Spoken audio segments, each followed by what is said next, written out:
o tema que a gente vai abordar hoje é a memória, né? É um tema que eu acho fascinante, eu acho bem interessante isso da psicologia.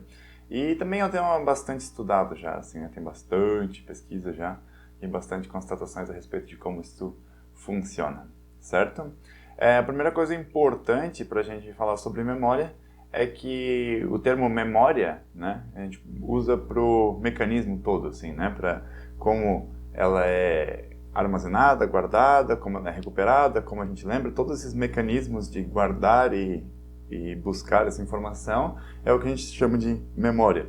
E as coisas que a gente costuma pensar como memória, né, ou assim, as memórias que eu tenho, daí a gente costuma se referir um pouco mais cientificamente, assim, né, mas um pouco mais criteriosamente, chamamos de conteúdos da memória, né, ou conteúdo da memória. Beleza?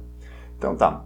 Tem uma figurinha que eu gosto bastante para discutir o tema de memória, e ela tá em qualquer canto na internet aí, né, é um modelo bem conhecido, tem variações diferentes dessa figurinha, mas uma imagem, né, e daí eu peguei ela aí pra gente começar a discutir. Certo? Então, como que funciona a memória a grosso modo, né? Obviamente tem que reduzir um pouco aqui a explicação.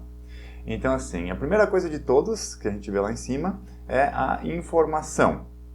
Então, a gente tem a informação que vem através aqui do nosso tato, paladar, olfato, visão, audição, né? A gente tem os sentidos e a gente está absorvendo, né? Tem as sensações ali, né? E está absorvendo essa informação toda, tá? Aí ela vem parar na nossa memória sensorial. Então a memória sensorial é às vezes também chamada, né, de memória de ultra curto tempo, né, ou tipo ultra curta, mas é a memória que a gente tem assim, aquele segundo que a gente está percebendo, assim, ela está dentro da nossa mente ali, dentro do nosso cérebro sendo processada, está só como um estímulo, assim, uma informação quase que sem significado ainda, só uma sensação, uma informação qualquer. Tá? E daí, a primeira coisa que acontece, a gente tem um filtro, né, que vai decidir, ok, a gente percebe assim, porque a gente percebe muito mais do que de fato a gente está consciente, né?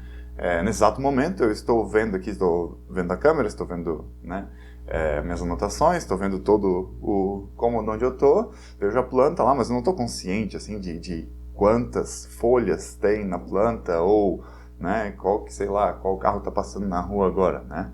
Então, assim, estou absorvendo tudo isso, mas ao mesmo tempo eu não tô passando por esse primeiro filtro, né, que é a atenção, tá? Então, assim, onde eu dirijo minha atenção, onde eu estou focado, ali está passando por esse filtro. Essa é a informação que eu escolhi prestar atenção, talvez não tão conscientemente, mas eu escolhi prestar atenção, ela passa para memória de curto prazo. Também chamado de memória de trabalho. Às vezes, alguns autores dizem que é a mesma coisa, outros diferenciam, né? Mas, para nossa primeira aproximação, vamos dizer que a memória de trabalho é a memória com a qual você faz operações com isso que você acabou de absorver de informação, né? E tudo que não passou pelo filtro da atenção é descartado, não foi absorvido e você não vai conseguir recuperar depois, tá? Recuperar, eu digo lembrar, né? Em forma coloquial. Então, temos ali a memória de curto prazo, é onde a gente associa, assim, é o que a gente usa para trabalhar com as informações que a gente tem. Então, a gente tem, por exemplo, a gente vê um rosto de alguém, daí a gente pensa, nossa, eu conheço essa pessoa, esse é o João, e olha só, ele cortou o cabelo, e ele sempre anda desse jeito, ele, sei lá, ele usa roupa desse jeito, né? Então, ali eu estou trabalhando conscientemente, está dentro da minha atenção agora, assim, no momento ali, né? Tá a informação que está sendo trabalhada, certo? Eu tenho daí, para eu manter ela ali dentro, ela tem que ser repetida, assim, tem uma capacidade limitada ali, não consigo pensar em tudo ao mesmo tempo, isso realmente não existe, né? Então, eu tenho que ficar repetindo ela, tá? E, via de regra, né, se diz que ela tem dois modos, né, dois compartimentos, né? Um dos compartimentos é o visoespacial, ou seja, o enxergar coisas, ver formas geométricas, ver lugares. Se eu tiver que me localizar no shopping, a loja X é depois do restaurante tal, ou eu estou na rua, o parque tal, fica em tal lugar, na frente da igreja, não sei. Esse é a visualização espacial que a gente tem as coisas. A gente pode olhar uma imagem, tipo, um jeito de gravar. Tem gente que grava coisas, né? Tipo, enxerga a palavra, enxerga o nome da pessoa, enxerga visualmente, assim, né? Então esse é um dos compartimentos dessa memória de trabalho, e o outro é o auditivo, né? Que tipo um som, uma música, uma melodia, ela fica ali, né? Nesse espaço, assim. Então eu posso até trabalhar com as duas meio que independentemente, tanto que é possível fazer contas de matemática ou ler um livro ouvindo música no fundo, né? Se não for música com letra ou coisa assim, né? Claro que não é 100% assim, dá para até conseguir, né? Ler ouvindo música com letra no fundo, só que tu precisa ignorar um pouco, assim, a letra, ou isso acaba até atrapalhando, assim. No meu caso, eu não consigo, se eu tô lendo e ouvindo música ao mesmo tempo, as palavras da música começam a aparecer no texto ali, eu leio e começo a confundir as coisas. Mas, enfim, para quem consegue, ainda assim, a pessoa tem que apagar um desses estímulos, porque tá ocupando o mesmo espaço, tá indo pro mesmo processador ali, certo? Um pouco, né? O que eu não estou repetindo ali, trabalhando na memória de curto prazo, ela é perdida. Então, também, né? Assim como eu não prestei atenção ou não mantive na minha memória ali trabalhando, essa informação é perdida. E o que eu trabalho, assim, o que eu processo, penso a respeito, né? E analiso, avalio, isso vai sendo codificado e sendo colocado na memória de longo prazo, tá? E assim, o que é codificar? É associar com outros estímulos. Então assim, a hora que eu vi lá o Joãozinho, né, na rua, tipo, eu sei, eu vejo ele e eu associo, cabelo, jeito de andar, lugar, tipo assim, ele mora na mesma cidade que eu, né? Então eu tô associando assim, todas as coisas ali e tô botando informações, né, grudando naquela informação ali, João, certo? A mesma coisa quando eu estou estudando para uma prova, por exemplo, assim, Brasil, capital Brasília, bandeira, verde, amarelo e azul, né? Então, todas essas informações estão sendo grudadas umas nas outras, né? Então, eu estou codificando, estou prendendo essa informação, né? Criando caminhos, né? Que associam esta informação a outras informações que eu tenho, certo? Então, ela está sendo colocada na memória de longo prazo. E quanto mais caminhos eu for criando, mais eu vou associando essa informação a informações que eu já tenho, ou a sensações, ou a estímulos, mais fácil é de eu acessar essa informação depois. E quanto mais eu vou aprendendo, assim, né, mais profundamente essa informação está associada na minha memória de longo prazo. Então, tem ali, né, nesse nosso modelo aqui, que tem uma certa perda da memória de longo prazo. Algumas coisas a gente vai esquecendo. Mas não é tanto assim que a gente esquece, que é no sentido de ser apagada da memória, mas é mais no sentido de que a gente vai perdendo acesso a ela, né? Pode esquecer, mas também não é necessariamente isso que acontece. É mais uma questão de a gente tem uma informação e a gente não acha mais o caminho. O caminho até lá vai se apagando, então a informação está solta lá. Ou tem apenas um caminho, ou poucos caminhos que chegam lá. E é isso que a gente está tentando fazer quando a gente tenta lembrar de alguma coisa. Como é que era o nome daquela pessoa? Então a gente está tentando achar um caminho de alguma coisa que a gente associou para chegar no nome da pessoa que está guardado em algum lugar aqui dentro, né? Então, esse é um pouco assim da perda.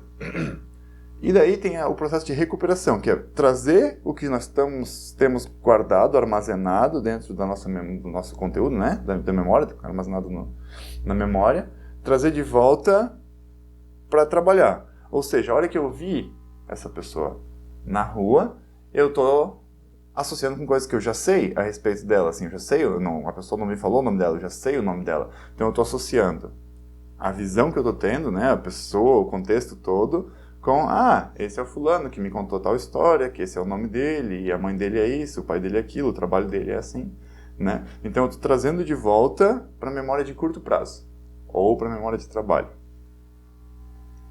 O que é interessante aqui?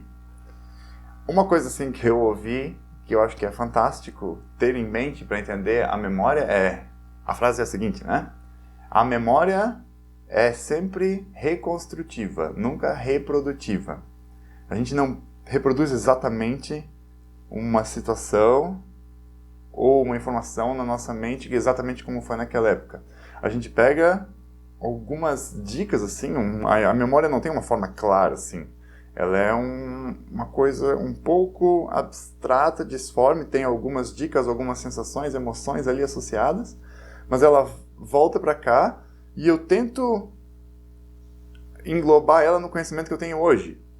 Então, assim, eu tô sempre reconstruindo, assim, tipo, tem coisas que eu penso de criança, peraí, não era bem assim, não faz sentido eu ter estado naquele ano, naquele lugar, se é impossível, né, eu ter tido férias em 2, sei lá, lugares diferentes no mesmo ano. Então, tu começa a reconstruir de maneira que faça sentido.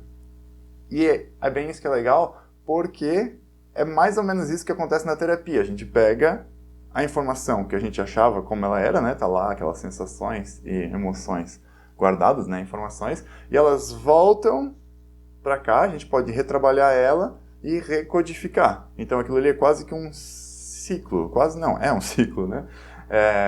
De codificação e recuperação. Se eu não puxar ela de volta para a memória de trabalho e retrabalhar ela, vai continuar associada daquele jeito, com aquelas emoções, com aquele teor. Mas eu posso puxar ela de volta para a memória atual agora, porque eu estou pensando, retrabalhar ela e mandar de volta reorganizada, né? E é basicamente isso aí, assim, né? Uma coisa eu acho que é mais importante, principalmente para quem quer melhorar o desempenho no estudo, né? Aprender com mais facilidade, mais profundidade, é entender uma coisa específica em especial, assim, e entender bem claramente. Uma informação, ela está tão bem ancorada, bem fixada e posicionada na memória, conforme a profundidade de processamento que a gente teve com essa informação. Então, assim, ver a mesma coisa 1000 vezes não vai garantir que você vai gravar ela. O importante é ver essa mesma coisa por vários aspectos diferentes. Ler diferentes textos sobre o mesmo tema, né? Raciocinar, escrever sobre ele, ouvir um podcast, ver um vídeo, ler um livro, assim, quanto mais estímulos diferentes e mais profundo for esse processamento, quanto mais pensar a respeito, mais discutir com outras pessoas, mais explicar isso para outras pessoas, né? Mais jeitos vai estar ancorando, mais jeitos vão estar criando acessos a essa informação e mais claro vai ficar aquilo ali, né? E mais fácil vai ser de lembrar ou entender um tema, certo? Espero que tenha ajudado. Foi um prazer e até a próxima. Valeu!